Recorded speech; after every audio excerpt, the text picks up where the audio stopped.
Okay. So you were here just normal Normal student, school. yeah. That's And they went on the Final Four run and everything, and I was like, dang, like I want to be a part of this so bad, just to be like on the bench, just to be a part of it. So that was the goal, and now getting a few minutes, like it's pretty surreal. So why leave a place where you're playing a lot for that?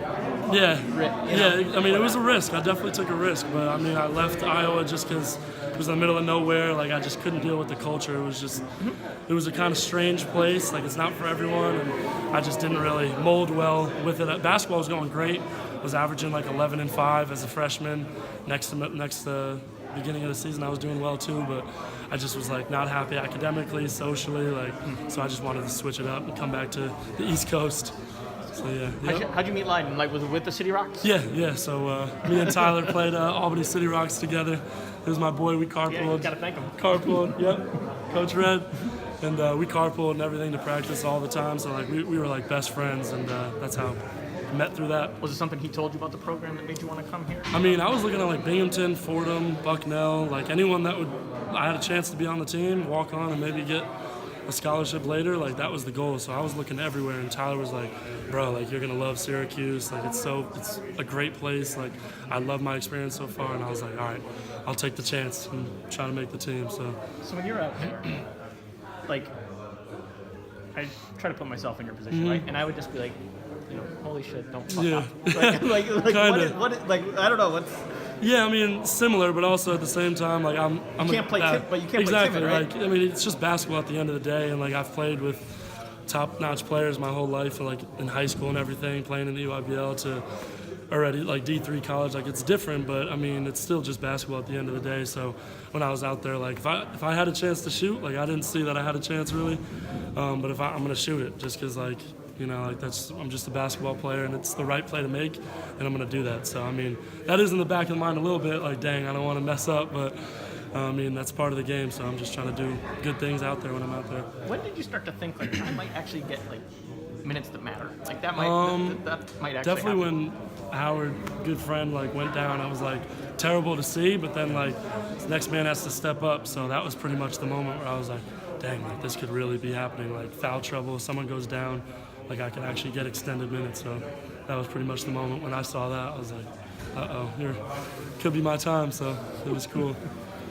How do you try to manage those limited minutes? I know you can only do so much when you're playing in those spot opportunities. Yeah, I mean, just give whatever I can when I'm out there. Like I'm just trying to be like effective in any way I can, like whether that be hitting a three or just getting a couple rebounds and then giving them a break because Marek had 2 fouls just to give him a little spell and not pick up a third before halftime. So I know I'm not out there to go get 20, but I'm not also out there to just look like a scared, like deer in the headlights out there too. So, I mean, it's kind of like a middle ground that you gotta have to play, but I mean, it's just basketball, like I keep saying at the end of the day, so I just gotta play what I know how to do. So I saw G-Mac coaching you through some of those moments out there. What does he try to tell you? Yeah, he's the coach of the guard group, so like he's just talking about stuff that we do in practice all the time, rotations that we do. We were talking about like how we had to get to the high post a lot just because like they get the lob to Darrell Moore all the time. So just covering stuff like that and just talking me through it on every trip down when we had a little break. So. What's the transition like, culturally on the team, going from the walk-on group to part of the rotation, pretty much? It's been crazy. Like I never even played on like the blue team, which is like the starting team, and then like whoever like would sub in like Marek and Barama, like, and now I'm playing with that team. So I went from like mimicking like the other team's offense on like Orange team we call it, to now like not doing that and actually like getting time like with the blue team, which is like the time that you get like people that actually play in the game. So that's been crazy. Once I started like seeing that I was getting time with the blue team in practice, I was like, this could actually happen in the game, like in certain spots. So that's where I was like, wow, this is happening.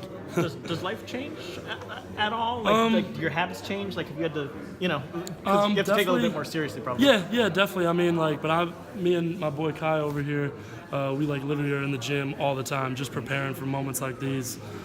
So we'll be in the gym literally late at night, 9, 10 o'clock at night, just working for this. So this has been the dream that I've been working for my whole life, and now I'm at this big stage. So, I mean, all the hard work has kind of just paid off in these couple of minutes that I've got. So, I mean, somewhat, but now it's like I'm actually like getting in the gym to like maybe I can do this in a game now, as opposed to just doing it in practice and just keeping on top of your game overall. Still some walk-on habits. So I saw you with Adrian before the game. Yeah, like of course. huddle. Yeah, you know the little clicks with the team, of course. But yeah, it's been a crazy journey though. It happened like I forget what game it was, but we were going on a away trip.